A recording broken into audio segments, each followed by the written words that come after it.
Carson, your mom's unstable. Yeah, I know. And you left me with her. What kind of father does that? Carson? Okay. April, it was great meeting you. That was a mistake. But marrying your mother and having you, it's never what I wanted. It was just expected. It's what you did back then. Went along with it for so long until I was in this thing that was so false that I just had to leave. I had to physically leave.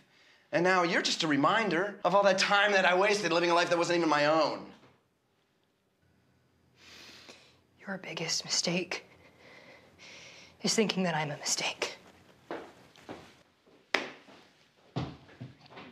This kid is a son of a bitch. Just like his mother. You need to leave.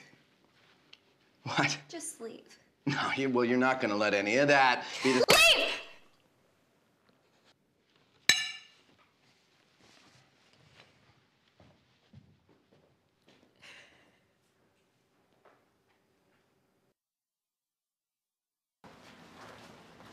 It's amazing how popular you become once you die. Death changes things, I guess. But even death couldn't soothe some of the impressions I left. Absolutely not. The yearbook club will not spare a page to remind people that Carson Phillips was zapped in the parking lot. Sir, those pages are reserved for prom. I'm just saying, one page. We will not reconsider. Plant a tree. I think I speak for the entire faculty when I say your son was an absolute joy. Oh, kiss my embalmed ass. I pierced my nose with a self-piercing kit to piss off my mom once. The next day at school, Carson was the only one who talked to me. He said, there are better ways to show your inner turmoil than mutilating your body. I understood. Next day, went and got it tattooed on my ass. But my butt. I really dig the whole writing thing. Now I see why you liked it so much.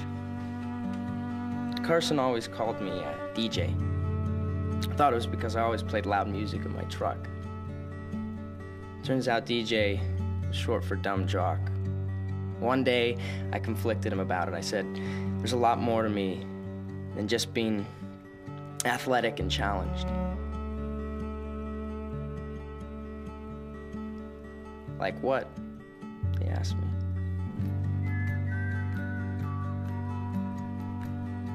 I'm still figuring it out. I remember once during it was American History junior year. It was a civil rights lesson, and he said that if the world doesn't accept who you are, you should fight until they do, you know? And I never told him this, but I've thought about that every day since. You've got to tell the world who you are before it tells you who you are. I never knew what he meant by that when he was yelling it at the lunch ladies.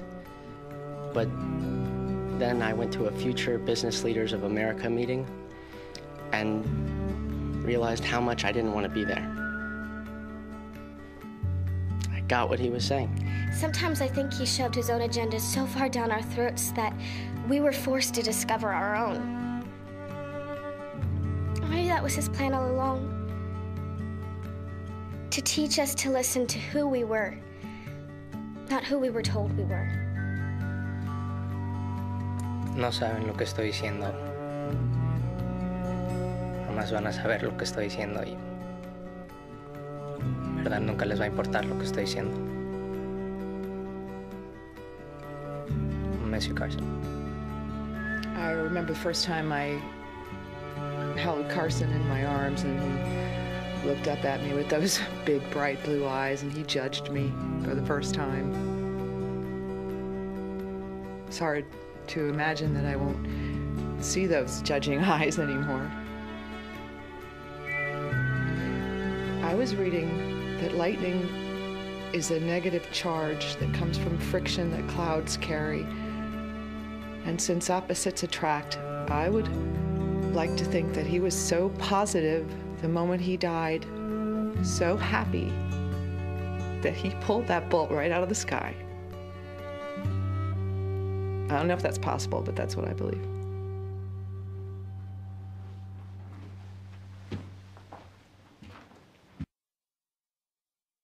At this time, we would like to open the microphone to anyone with a memory they would like to share.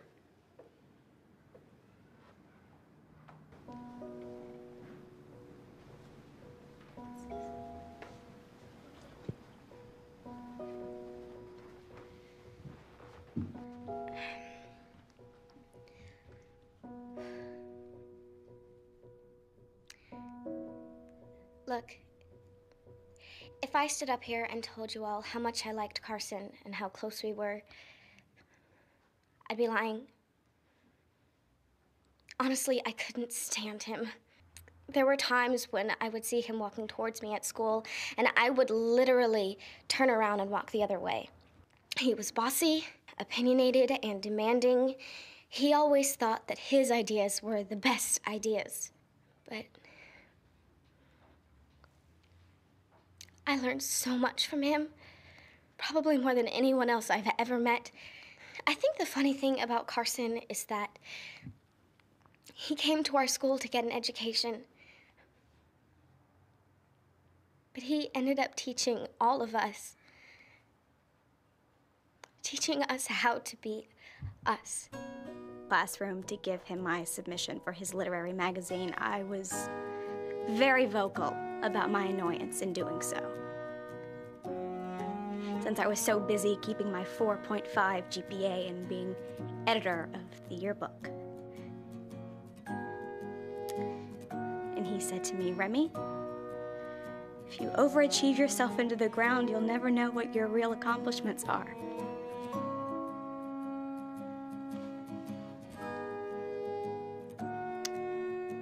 He was right. Kind of like the guy. He taught me that there's more than one way to escape reality. It's, you know, legal. I really dig the whole writing thing. Now I see why he liked it so much. Carson.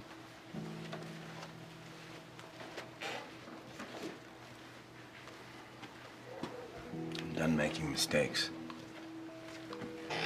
Actual mistakes. I'm a good person, April. I'm a good person who's made a lot of bad decisions.